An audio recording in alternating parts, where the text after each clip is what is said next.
If you want these horror stories to continue, please subscribe now, and don't forget to like.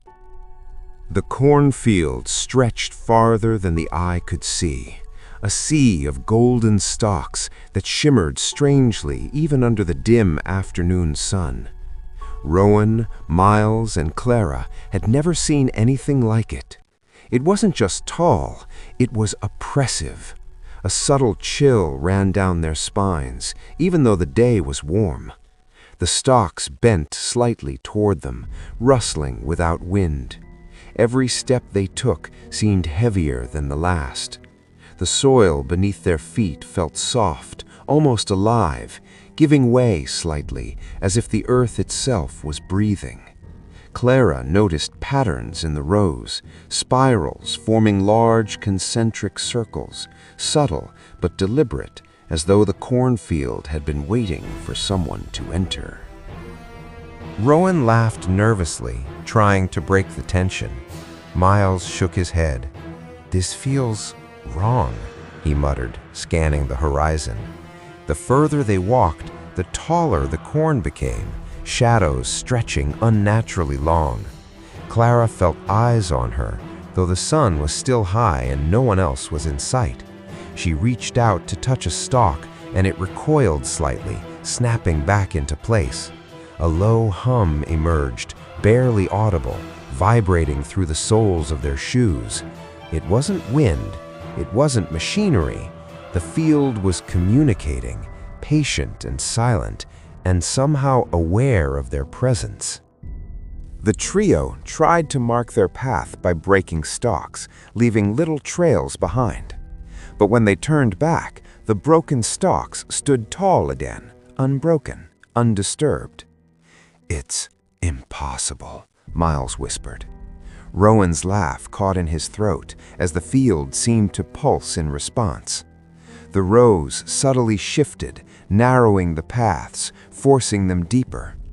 Clara noticed shapes forming between the stalks, empty silhouettes, humanoid but void, as if the corn itself remembered every person who had entered before. A feeling of suffocation crept in. Every breath they took seemed measured by something unseen. As night began to fall, a thick fog rolled in, though the sky remained clear. The trio huddled together, hearing wet scraping sounds from below the soil. The ground seemed to ripple, like something massive moved beneath.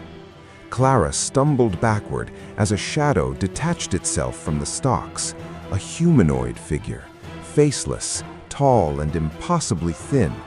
It didn't walk, it glided, leaving no footprints. Miles grabbed Rowan's arm. "We shouldn't be here," he said. But the field had no doors, no walls. They were already inside its grip. The air smelled of damp earth and something rotting. Whispers began, soft, unintelligible, yet full of intention. The corn was alive, and it was aware of them. They tried to turn back, but the spirals had closed in. The paths they had walked no longer led anywhere. Every attempt to retrace their steps returned them to the same spot, a hollow clearing in the center of the field where the silhouettes waited. The shapes didn't move, but their presence was overwhelming. Rowan felt a weight on his chest, as if the field itself was pressing down, testing him. Clara cried out, hearing a chorus of distorted whispers, repeating her name in overlapping tones. Miles felt invisible fingers brush past his neck, pulling him forward. Panic set in. The corn was no longer a mere obstacle. It was a predator, subtle but relentless. Hours passed, or maybe minutes. Time itself felt distorted, as if the field could stretch or compress it at will. Rowan noticed that some stalks bore strange markings, lines etched in a dark sap-like substance, glowing faintly in the fog. Clara bent closer, seeing symbols resembling twisted human faces frozen in silent screams. The shapes between the stalks were closer now, humanoid but impossibly tall, their outlines shimmering faintly in the mist. "It wants us to see it," she whispered, voice trembling. The hum grew louder, vibrating through their bones. Every instinct screamed to run, but the field offered no exit, only spirals leading ever deeper. Miles screamed as the ground beneath him seemed to give way. He stumbled, falling into a hollow that hadn't been there a second ago. The stalks leaned over him, forming a tunnel-like ceiling. He could hear the whispers clearly now. "Stay, stay, stay." The voices were both human and alien, overlapping in discordant tones. Rowan grabbed Clara's hand and pulled her forward, but the field resisted, bending the path, twisting reality. What should have been a straight line stretched into a labyrinth of stalks, walls moving like living matter. Clara felt the soil shift beneath her feet, as if the earth itself was alive, counting them. Hours blurred. Cold sweat soaked their clothes. The silhouettes advanced subtly, keeping just out of direct sight, moving with precision. Rowan tripped over a hidden root, and for a split second he saw them clearly. Figures humanoid but distorted, elongated limbs swaying unnaturally, faceless heads tilting toward him. He gasped, feeling a presence inside his chest. The field had measured him. Miles, beside him, vanished for a heartbeat, reappearing closer, disoriented, with soil packed into his shoes, as if he had stepped through the earth itself. Clara could no longer tell up from down. The spirals had swallowed the horizon, leaving them in an eternal twilight inside the corn. By the following night, exhaustion blurred reality. The trio sat huddled, trying to resist, but the field had become a cage.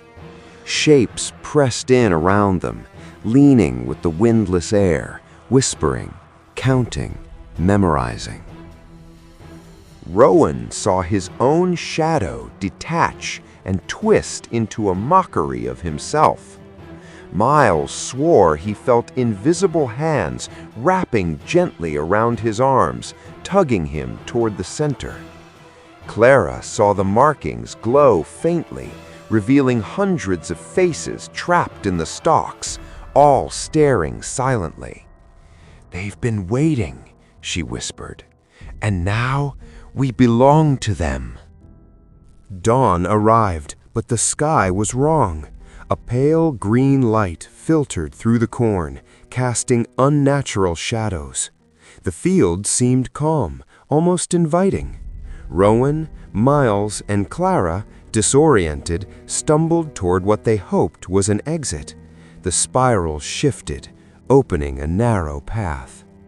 But when they turned back, the center of the field held 3 new humanoid shapes, frozen and faceless, memorizing every detail.